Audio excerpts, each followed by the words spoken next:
اللہ وہاں سے روزی دیتا ہے، گمان بھی نہیں ہوتا۔ فرماتے ہیں ایک مچھلی اللہ تعالیٰ نے دریا کے کنارے بھیجی، فرماتے ہیں وہ تھی تو مچھلی پر پہاڑ جتنی تھی۔ بخاری میں لفظ ہیں، حضرت جابر بن عبداللہ رضی اللہ تعالیٰ عنہ فرماتے ہیں 300 آدمی 18 دن تک اس مچھلی کو کھاتے رہے، مچھلی ختم ہی نہیں ہوئی۔ مچھلیاں نہیں، مچھلی کہتے ہیں 18 دن 300 بندہ کھاتا رہا، مچھلی ختم ہی نہیں ہوئی۔ اور فرماتے ہیں کہ اس کی ہڈی نکال کے، کانٹا کہیں گے آپ اپنی زبان میں، کہتے ہیں وہ نکال کے نا تو اس کو کھڑا کیا نا جب، تو اونٹ کجاوے سمیت اس کے بیچ سے گزر جاتا تھا، 2 اس کے کانٹے جوڑے۔ فرماتے ہیں وہ اس کا گوشت ہم کھاتے تھے اور اس کی چربی بطور تیل کے ہم جسموں پہ ملتے تھے، بیماروں کو اس سے سکون آتا تھا، تندرستی شفا ہوتی تھی۔ فرماتے ہیں ہم کھایا بھی ہم نے، اور کچھ لے کے ہم مدینے بھی گئے، اور قربان جائیں نبی پاک نے بھی اس میں سے کھایا۔ ہم نے عرض کی حضور یہ معمہ کیا ہے، یہ ماجرا کیا ہے؟ تو محبوب نے فرمایا تمہارے پاس غذا نہیں تھی، رب نے تمہارے لیے بندوبست کیا ہے، اللہ نے تمہیں دیا ہے۔ مکان شروع کر لیا، ایک صاحب نے وہ مکان بنانے لگے، آپ وہ حساب لگا رہے ہیں، کہتے ہیں میرے پاس اتنے پیسے ہیں، اتنے میں نے فلانے دوست سے کہنا ہے اس نے دے دینے، اتنے فلانے رشتہ دار سے کہنا ہے اس نے دے دینے، اتنے فلانے سے کہنا ہے اس نے دے دینے۔ یہ ساری کاپی بنا کے مکان شروع کر لیا۔ جو روز کہتا تھا نا کوئی حکم ہو جاتے دسی، سب سے پہلے اس کو کہا میاں پیسے چاہیے دن، وہ کہندا ہو کل ہی منڈا ٹوریا ہے، کہتے تو پرسوں 10 داتے لب جانے سن۔ میں آپ کو اپنے تجربے کی بات بتا رہا ہوں۔ یہ لوگوں کا خیال ہوتا ہے نا کہ آپ سٹارٹ کریں فلانا کام، ہم آپ کے ساتھ ہیں، اللہ کا ہی کوئی نظام ہے، وہ بالکل بھی نہیں ساتھ ہوتے۔ لیکن ایسا نہیں ہے کہ کوئی ساتھ نہیں ہوتا، اللہ تعالیٰ بڑے اسباب پیدا کرتا ہے، وہاں سے دیتا ہے جہاں سے گمان بھی۔ ہمارا یہ ذہن بن جاتا ہے ہم ساری اپنے حساب سے چلتے ہیں، اتنے رشتہ داروں سے، اتنے، کون آپ کے ساتھ چلے گا؟ سوال ہی نہیں پیدا ہوتا۔ یہ سارے کام چھوڑ کے سب سے پہلے 2 رکعتیں پڑھو، اپنے رب کی بارگاہ میں، رسول کائنات کی بارگاہ میں گزارشات اور استغاثے پیش کرو، وہاں سے خیر طلب کرو۔ دنیا دار کیا دیں گے، کیا دے سکتے ہیں، کیا حیثیت ہوتی ہے کسی؟ اللہ کہتا ہے وہاں سے دوں گا۔ تو جو اللہ مال دے وہ لینا چاہیے کہ رشتہ داروں کا مال دیکھنا چاہیے؟ جو اللہ دے وہ لینا چاہیے کہ سیٹھوں نوابوں کی جیبیں دیکھنی چاہیے؟ جو اللہ دے وہ قبول کرنا چاہیے یا دیکھنا چاہیے کون سا آدمی کہاں پہنچ گیا؟ چھوڑو، اپنی مٹی پہ چلنے کا سلیقہ سیکھو۔ کسی کے سنگ مرمر پہ چلو گے تو پھسل جاؤ گے، پھسل جاؤ۔ اس پر ایک اور بات عرض کر دوں، صحیح بخاری سے، مسلم سے ایک اور بات۔ کچھ چیزیں ایسی ہیں جن سے اللہ کی مدد آتی ہے، مدد ملتی ہے۔ ایک چیز ان میں سے ایسی ہے جس سے بہت مدد نازل ہوتی ہے، وہ ہے کہ جب رب آپ کو دے نا تو پھر آپ بھی اس کے رستے میں دیں، پھر مدد آتی ہے، پھر اور آتا ہے۔ بخاری مسلم میں حدیث ہے، یہ زیادہ ہی توجہ طلب امر ہے، اس پر آپ غور کریں گے۔ حضرت ابو ہریرہ فرماتے ہیں کہ نبی پاک علیہ السلام نے فرمایا ایک شخص نے بادلوں کے اندر سے آواز سنی کہ فلاں آدمی کا کھیت اور باغ خشک ہو گیا ہے، وہاں برسو اور اس کے کھیت کو سیراب کرو۔ وہ بڑا حیران ہوا کہ بادل سے آواز آ رہی ہے۔ پھر اس نے دیکھا کہ ایک پہاڑی پر بارش ہوئی، وہ بادل وہاں برسا، پھر نالیوں سے ہوتا ہوا پانی ایک طرف چلا۔ تو جس نے آواز سنی تھی، حضور بیان کر رہے ہیں، وہ بھی پیچھے پیچھے چلا کہ پانی کدھر جا رہا ہے۔ اس نے جا کے دیکھا کہ ایک مقام پہ ایک باغ کو وہ پانی لگ رہا ہے اور ایک آدمی وہ پانی لگا رہا ہے۔ اس نے اس سے پوچھا تیرا نام کیا ہے؟ اس نے کہا کیوں؟ کہنے لگا بتا نا۔ اس نے نام بتایا تو کہنے لگا یہی تو وہ نام ہے جو میں نے بادلوں کے اندر سے سنا ہے کہ فلاں کے کھیت کو پانی دے دو۔ اس نے کہا یار تو کیا عمل کرتا ہے کہ اسپیشل تیرے لیے بارش برسے؟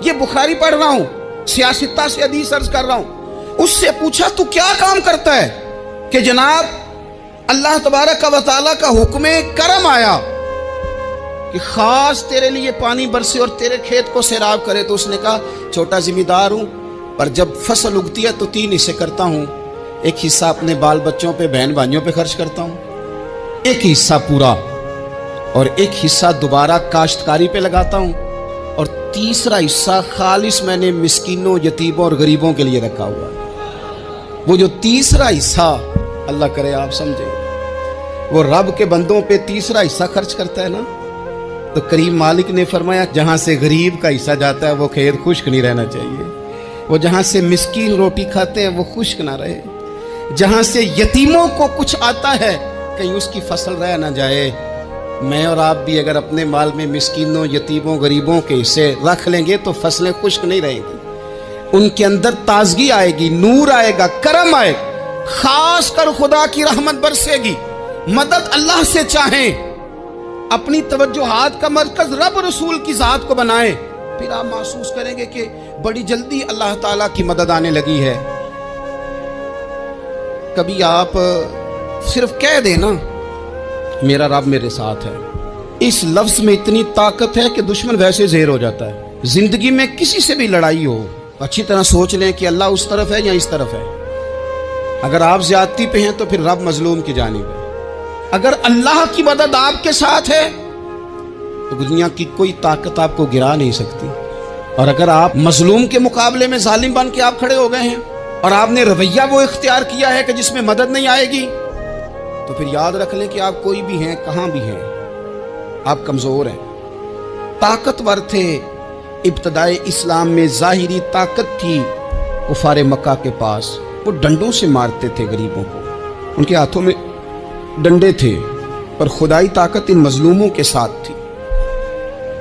صاحب زرقانی نے لکھا ہے، حضرت زنیرہ رضی اللہ تعالیٰ عنہ ایک لونڈی ہے، غریب ہے، ماڑے دا کی کام محمد نس جانا یا رونا، غریب سادی بی بی اور لونڈی کنیزہ، ایک مشرک کی کنیزہ تھی، انہوں نے کلمہ پڑھ لیا، وہ ڈنڈوں سے مارتا، دروں سے مارتا، تکلیف دیتا۔ حضرت زنیرہ رضی اللہ تعالیٰ عنہ کو اتنا مارا، اتنا مارا۔ اب آپ ایک اور پہلو پر بھی غور کریں، مار بھی پڑ رہی ہے پر خدا ادھر ہی ہے، اللہ کی مدد ادھر ہی ہے۔ رب کہتا ہے کہ پہلے تو صبر کرنا، ان اللہ مع الصابرین، تو صبر کرے گا تو پھر رب کی معیت ملے گی، ذرا ٹھہرنا، تو تھوڑا ڈٹنا۔ ان الذین قالوا ربنا اللہ ثم استقاموا تتنزل علیہم الملائکہ، تو کہے اللہ میرا رب ہے، پھر تو پہلے ڈٹ، پہلے تو نے ڈٹنا ہے۔ ثم استقاموا، جو ڈٹ گیا، تتنزل علیہم الملائکہ، ڈٹنے والے کے لیے مدد آتی، پہلے تھوڑا ٹھہرنا پڑتا ہے، پہلے تھوڑا صبر کرنا پڑتا ہے، حوصلہ کرنا پڑتا، اس کے بعد مدد آتی۔ مار پڑ رہی ہے، مارا جا رہا ہے حضرت زنیرہ کو، ان کا مالک جو ہے ظاہری آقا وہ مار رہا ہے، یہ کنیزہ ہے، اتنا مارا اتنا مارا، ان کی بینائی چلی گئی، نظر آنا بند ہو گیا۔ ابو جہل آیا اور کہنے لگا زنیرہ دیکھا نا ہمارے بت تیری آنکھیں لے گئے، معاذ اللہ، لات و منات ہمارے بتوں نے تجھے اندھا کر دیا۔ اب ایسا نہیں ہے کہ بی بی روتی جا رہی ہے، روتی جا رہی ہے، مایوسی مایوسی، معاذ اللہ، پریشانی، غریبی بڑی ہے، پوچھنے والا کوئی نہیں، یہ باتیں نہیں۔ کیا جملے ہیں خاتون کے، کیا لفظ ہیں۔ ابو جہل نے تنزیہ کہا، معاذ اللہ، کہنے لگا دیکھا نا ہمارے بتوں نے تجھے اندھا کر دیا۔ تو جناب زنیرہ آنکھوں کی بینائی گئی ہے، رات کو گئی ہے، دکھ ابھی تازہ ہے، لیکن اللہ پہ جو توکل ہے، اپنے مالک سے جو رشتہ ہے وہ اتنا مضبوط ہے، اتنا طاقتور ہے، اس میں اتنی گہرائی ہے کہ حضرت زنیرہ بول کے نا اتنی قوت سے بولی، اتنی طاقت سے بولی کہ پورے کفر پر لرزہ طاری ہو گیا۔ فرمانے لگی تمہارے بتوں کی کیا اوقات ہے کہ میری بینائی لے جائیں، یہ میری رب کی حکمت کا تقاضا ہے۔ جب تک اس نے چاہا زنیرہ دیکھتی رہی، اور جب اس نے چاہا زنیرہ کی آنکھوں کی بینائی چلی گئی، اور اگر وہ چاہے گا نا تو بینائی واپس بھی کر دے گا۔ اگر ہو ذوق یقین پیدا تو کٹ جاتی ہیں زنجیریں، اگر وہ چاہے گا تو بینائی آ بھی جائے گی۔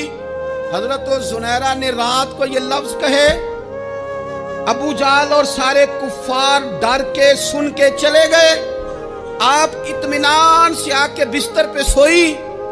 جب سویرے اٹھی تو اللہ نے آنکھوں کی روشنی واپس کر دی تھی، آنکھوں کی۔ اب چھڑی پکڑی ہے، بازاروں میں گھومتی ہے، کہتے ہیں بلاؤ کدھر ہے تمہارے نات و منات، دیکھو میرے رب نے روشنی واپس کر دی۔